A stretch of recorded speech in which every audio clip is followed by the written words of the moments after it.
बांग्लादेश में घटना घटी है उसके बाद में कांग्रेस के जो नेता लगातार बयानबाजी कर रहे हैं। सज्जन सिंह वर्मा का भी बयान आया था कि इस तरह की जो घटना है को लेके उस पर उनके जो बयान को लेकर आप क्या कहना चाहेंगे? मैं सबसे पहले तो ऐसा कोई बयान कोई नेता में मुझे लगता है कि नेता नहीं है, वो या तो देशद्रोहियों के साथ मिल गए हैं और इस तरह का बयान देना मैं समझता हूँ कहाँ तक उचित है। मैं पहले तो इसकी घोर निंदा करता हूँ और ऐसे लोगों के खिलाफ कार्रवाई होना चाहिए जो हमारे देश का सम्मान नहीं रखना चाहते हैं। ये अभी तक तो हम सोचते थे कि ये बड़े बड़े लोग ऊपर तक आतंकवादी पर अपने नंबर सिर्फ राहुल गांधी के पास बढ़ाने के लिए ऐसे लोग इस तरह के शब्द बोल रहे हैं। क्या मैं आम जन से पूछना चाहता हूँ कि आम जन ऐसे जब लोग हमारे बीच में आए जो हमारे देश का अपमान करते हैं। एक बात मैं आपसे बताऊं कि हमारे जो महान पूरे विश्व में विश्व गुरु को बनाने के लिए मोदी जी इस देश के प्रधानमंत्री, आज उनका नाम सुन लेते हैं कोई विदेश में बैठा हुआ व्यक्ति भी तो हर भारतीय का सीना 56 इंच चौड़ा हो जाता है। और आज इस तरह का ये बयान देकर के जनता को जो उकसाने का प्रयास कर रहे हैं, एक एक व्यक्ति को आतंकवाद की ओर ले जाने का काम कर रहे हैं, ऐसे लोगों के खिलाफ सख्त से सख्त कार्रवाई होना चाहिए। और ऐसे लोग अगर कहीं आम जन के बीच में भी आए तो जनता को भी उनके द्वारा सबक सिखाना चाहिए।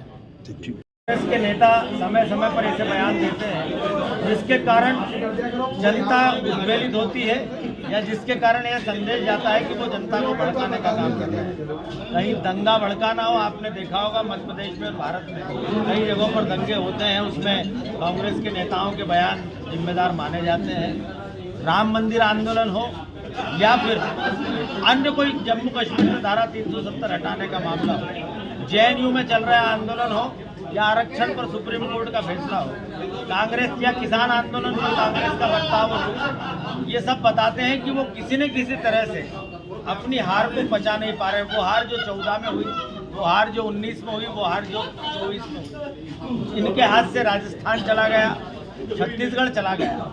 इस कारण लगातार इतने चुनाव हारने के कारण ये बड़े बड़े नेता जो अपने बड़बोलेपन के कारण जिनको जनता ने घर भेज दिया, वो इस तरह के बयान देना लगातार जारी रखे हुए हैं। ये इस बात का परिचायक है कि कांग्रेस अपनी हार को पचा नहीं पा रही है। उनका बयान देश को जोड़ने वाला है।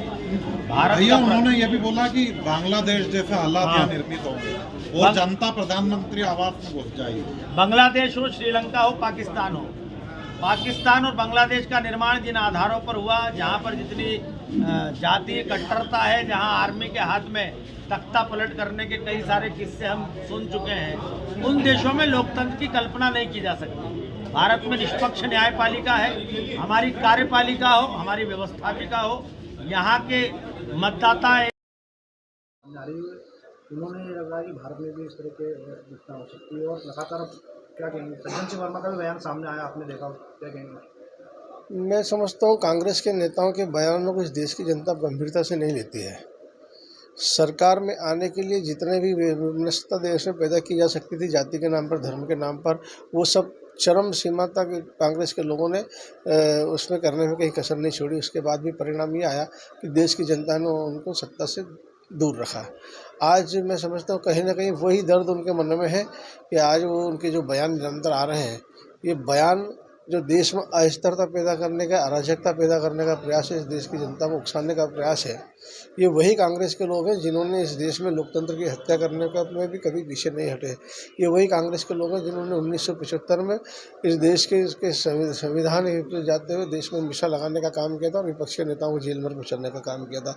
ये वही कांग्रेस के लोग हैं जिन्होंने 1983 में श्रीमती इंदिरा गांधी जी की हत्या के समय कांग्रेस की सरकार के संरक्षण में देश के सिख भाइयों के ऊपर जनसंहार किया था, घर घर से निकालकर उनको मारने का प्रयास किया था। कांग्रेस वही सपना आज देख रही है कि ऐसी परिस्थिति इस देश में फिर एक बार बने, लेकिन शायद वो ये भूल गए हैं कि इस देश में इस समय एक सक्षम नेतृत्व है नरेंद्र मोदी जी के नेतृत्व में, जो कभी भी उनके सपनों को पूरा नहीं किया वो हो सकता है।